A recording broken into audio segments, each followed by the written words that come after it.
যুক্তরাষ্ট্রের president Donald ট্রাম্পের ঘোষণার পর আজ থেকেই ইরানের ওপর নৌ অবরোধ কার্যকর করতে যাচ্ছে যুক্তরাষ্ট্র। এর আগে ট্রুথ সোশ্যালে দেওয়া এক পোস্টে উপযুক্ত সময়ে ইরানকে শেষ করে দেবার হুমকি দিয়েছেন ট্রাম্প।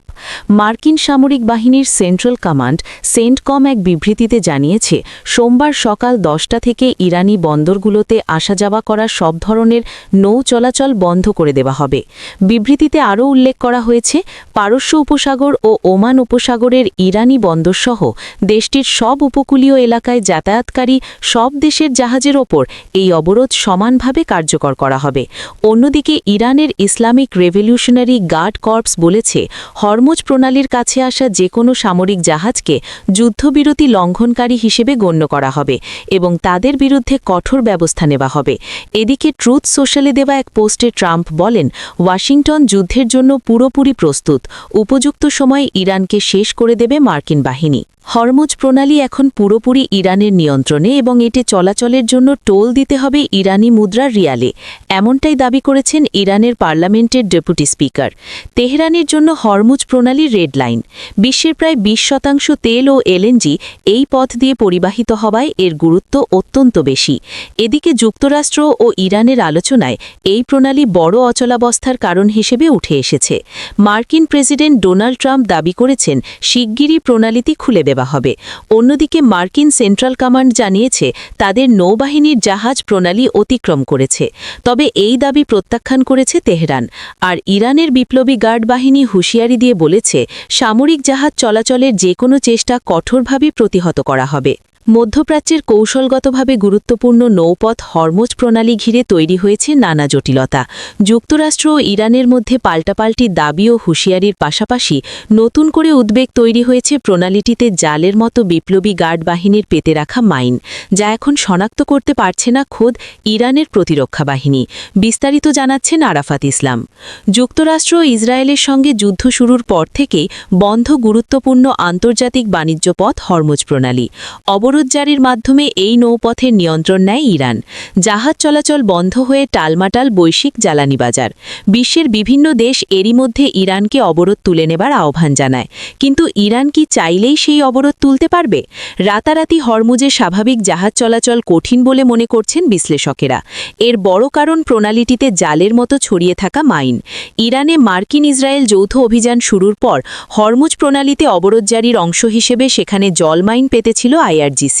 কিন্তু প্রণালীর কোন কোন জায়গায় মাইন স্থাপন করা হয়েছিল তা এখন শনাক্ত করতে পারছে না খোদ ইরানের প্রতিরক্ষা বাহিনী। এর প্রথম কারণ, প্রণালীর যেসব জায়গায় মাইন পাতা হয়েছে সেসবের যথাযথ রেকর্ড রাখেনি আইআরজিসি। দ্বিতীয় কারণ, আইআরজিসির নথিতে যেসব জায়গায় মাইন রাখার রেকর্ড রয়েছে সেসবের বেশিরভাগই সরে গেছে কিংবা ভেসে গেছে। এ কারণে এসব মাইন শনাক্ত করা এখন বেশ কঠিন। যদিও এরই মধ্যে ওয়াশিংটনের দাবি, মাইন অপসারণে কাজ শুরু করেছে পেন্টাগন। দুই মার্কিন রণতরী ইউএসএস ফ্র্যাঙ্ক পিটারসন এবং ইউএসএস মাইকেল মার্ফি ইতোমধ্যে হরমুজ প্রণালীর উদ্দেশ্যে রওনা হয়েছে মাইন অপসারণ করতে। তবে নির্দিষ্ট শর্ত সাপেক্ষে বেসামরিক জাহাজগুলোকে প্রণালীটি ব্যবহার করতে দেওয়া হবে বলে জানিয়েছে আইআরজিসি। তবে সামরিক উপস্থিতির বিষয়ে এখনও অনড় অবস্থানে রয়েছে তারা। বিশ্বের গুরুত্বপূর্ণ জ্বালানি রুট হিসেবে পরিচিত হরমুজ প্রণালীতে এই উত্তেজনা আন্তর্জাতিক বাজারে প্রভাব আরও বাড়াতে পারে বলে আশঙ্কা বিশ্লেষকেদের। ইরানের প্রতিনিধি দলের নেতা বাগের গালিবাফ বলেছেন, পাকিস্তানের ইসলামাবাদে দীর্ঘ আলোচনার সময় যুক্তরাষ্ট্র তেহরানের আস্থা অর্জনে ব্যর্থ হয়েছে। এক্সে দেওয়া এক পোস্টে গালিবাফ বলেন, আলোচনার আগে তিনি জোর দিয়েছিলেন যে ইরানের বিশ্বাস ও সদিচ্ছা থাকলেও পূর্ববর্তী দুটি যুদ্ধের অভিজ্ঞতার কারণে প্রতিপক্ষের ওপর তাদের কোনো আস্থা নেই। তিনি বলেন, ইরানি প্রতিনিধি দল ভবিষ্যৎমুখী উদ্যোগ গ্রহণ করেছিল, কিন্তু আলোচনার এই পর্বে প্রতিপক্ষ শেষ পর্যন্ত ইরানি প্রতিনিধি দলের আস্থা অর্জনে ব্যর্থ হয়েছে। বিশ্ববাজারে আবারও লাফিয়ে লাফিয়ে বাড়ছে জ্বালানি তেলের দাম। যুক্তরাষ্ট্র ও ইরানের মধ্যে কোনো সমাধান ছাড়াই আলোচনা শেষ হওয়ায় নতুন করে উত্তেজনা ছড়িয়েছে। মার্কিন প্রেসিডেন্ট ডোনাল্ড ট্রাম্প হরমুজ প্রণালী অবরোধের ঘোষণা দেবার পরেই বাজারে বড় ধাক্কা লাগে। গুরুত্বপূর্ণ এই জলপথ বন্ধ হয়ে গেলে বৈশ্বিক তেল সরবরাহ মারাত্মকভাবে ব্যাহত হতে পারে এমন আশঙ্কায় দাম বেড়ে ব্যারেল প্রতি $100 ছাড়িয়ে গেছে। বার্তা সংস্থা রয়টার্স জানিয়েছে, ব্রেন্ট ক্রুডের দাম প্রায় 8% বেড়ে $102 হয়েছে। একই সময় ইউএস ওয়েস্ট টেক্সাস ইন্টারমিডিয়েটও $104 ছাড়িয়েছে। বিশ্লেষকেরা বলছেন, হরমুজ প্রণালী দিয়ে প্রতিদিন প্রায় 20 লক্ষ ব্যারেল তেল পরিবহন হয়, যা বন্ধ হলে বৈশ্বিক সরবরাহ বড় ধাক্কা খাবে। 2 মাসের মধ্যেই তেল শোধন এবং বিতরণ কেন্দ্রগুলো পুনরুত্থান করা সম্ভব হবে বলে আশা প্রকাশ করেছে ইরান। দেশটির তেল উপমন্ত্রী মোহাম্মদ সাদেক আজমিফার বলেছেন, ইরান আগামী 2 মাসের মধ্যে তার ক্ষতিগ্রস্ত শোধনা ও বিতরণ কেন্দ্রগুলোকে পূর্বের ক্ষমতার প্রায় 70 থেকে 80% পুনরুদ্ধার করার জন্য জোর প্রচেষ্টা চালাচ্ছে।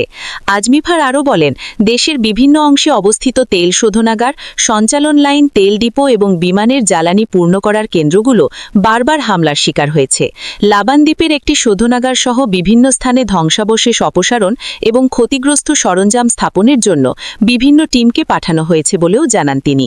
যুদ্ধবিরতি নিয়ে ইসলামাবাদে আলোচনা ব্যর্থ হওয়ায় ট্রাম্প অ্যাডমিনিস্ট্রেশনের সামনে এখন 3টি কঠিন পথ খোলা।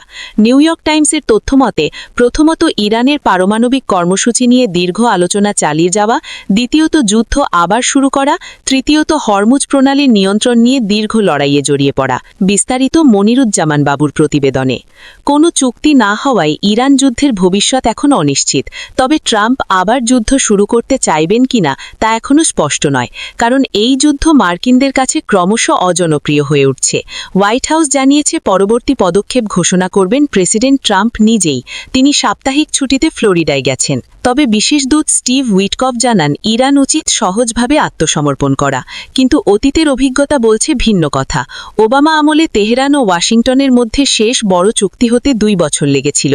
সেই চুক্তিতেও ইরানকে অল্প পরিমাণ পারমাণবিক মজুদ রাখার সুযোগ দেওয়া হয়েছিল। মূল সমস্যা দেখা দিয়েছে ইউরেনিয়াম সমৃদ্ধিকরণ নিয়ে।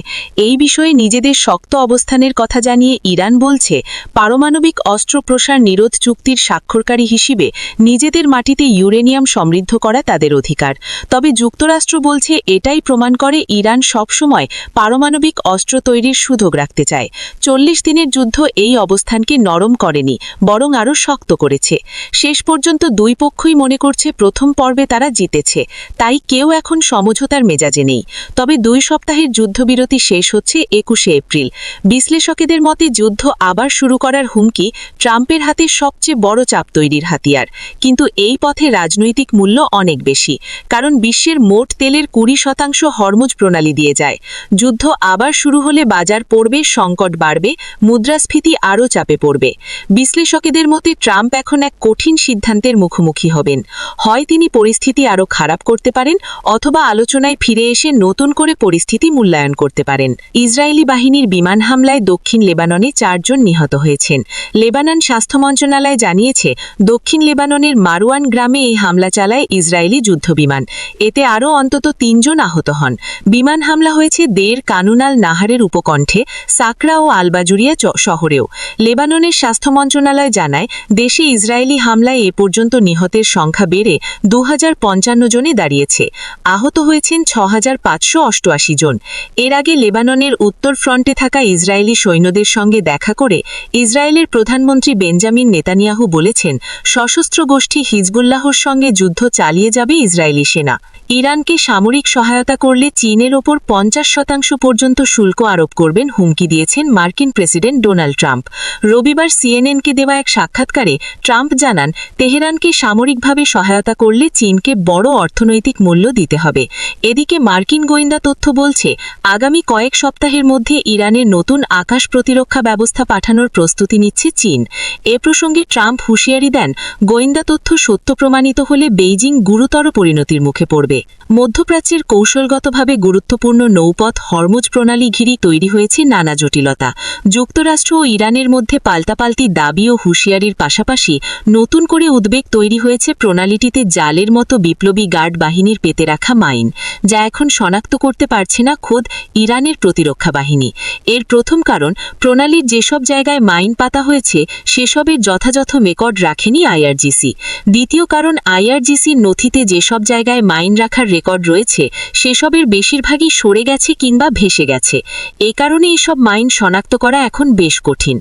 যদিও এরই মধ্যে ওয়াশিংটনের দাবি মাইন অপসারণে কাজ শুরু করেছে পেন্টাগন। 2 মার্কিন রণতরী ইউএসএস ফ্র্যাঙ্ক পিটারসন এবং ইউএসএস মাইকেল মার্ফি ইতোমধ্যে হরমুজ প্রণালীর উদ্দেশ্যে রওনা হয়েছে মাইন অপসারণ করতে। তবে নির্দিষ্ট শর্ত সাপেক্ষে বেসামরিক জাহাজগুলোকে প্রণালীটি ব্যবহার করতে দেওয়া হবে বলে জানিয়েছে আইআরজিসি। তবে সামরিক উপস্থিতির বিষয়ে এখনও অনড় অবস্থানে রয়েছে তারা।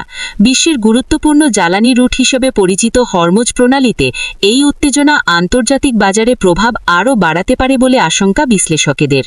ইরানের প্রতিনিধি দলের নেতা বাগের গালিবাফ বলেছেন, পাকিস্তানের ইসলামাবাদে দীর্ঘ আলোচনার সময় যুক্তরাষ্ট্র তেহরানের আস্থা অর্জনে ব্যর্থ হয়েছে।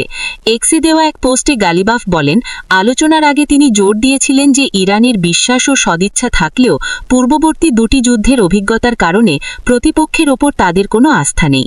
তিনি বলেন, ইরানি প্রতিনিধি দল ভবিষ্যৎমুখী উদ্যোগ গ্রহণ করেছিল, কিন্তু আলোচনার এই পর্বে প্রতিপক্ষ শেষ পর্যন্ত ইরানি প্রতিনিধি দলের আস্থা অর্জনে ব্যর্থ হয়েছে। বিশ্ববাজারে আবারও লাফিয়ে লাফিয়ে বাড়ছে জ্বালানি তেলের দাম।